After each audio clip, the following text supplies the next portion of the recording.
हम लोगों के पास हमारी जो फॉरेन पॉलिसी थी वो इर्रिस्पेक्टिव ऑफ गवर्नमेंट सुहित वर्षों से, चाहे कोई भी सरकार हो, वो always government and foreign policy is a policy in continuum. Political विचारधारा से थोड़ा सा ऊपर उठ करके फॉरेन पॉलिसी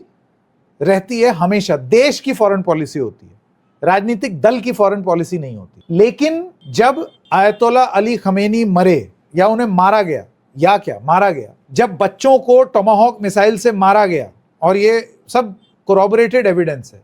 हिंदुस्तान की चुप्पी और बहुत लंबे समय तक चुप्पी, और उसके बाद जो स्टेटमेंट आए भी वो they were seemingly pro Israel and pro Gulf and pro America. और बहुत देर बाद जा करके हम लोगों का फॉरेन सेक्रेटरी का जा करके शोक संदेश रजिस्टर में लिखना, और फिर बाद में फोन पर बात होना हमारे फॉरेन मिनिस्टर की और हमारे प्रधानमंत्री की, वो भी हॉर्मूज के संदर्भ में, उससे एक संदेश ये गया है कि हम लोगों ने इस जंग में तटस्थ होने के बजाय हमने एक गलत पार्टी चुनी। पाकिस्तान जैसा देश, वो ठीक है, मैं ये बात से बिल्कुल सहमत हूं कि अमेरिका की ओर से कहा जा रहा है और पाकिस्तान और ईरान के बीच में आप 900 किलोमीटर का बॉर्डर आप साझा करते हैं और आप दोनों मुस्लिम देश हैं, आप अमेरिका के एक पिट्ठू हैं और आपका इस्तेमाल अमेरिका कर रहा है कि वहां पर अमेरिका में डोनाल्ड ट्रंप को भी समझ में आया कि ये जो जंग है वो खत्म नहीं हो रही है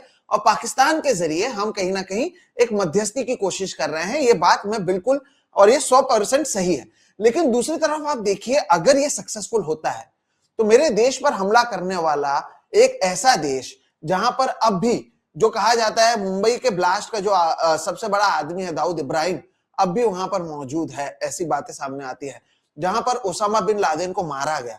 जिस देश ने लगातार मेरे देश के कई बॉर्डर्स पर हमले किए हैं, मुंबई से लेकर कश्मीर से लेकर सभी जगहों पर, वो दुनिया भर में ऑन पेपर ही सही संकेत पीस मेकर बनकर निकलेगा।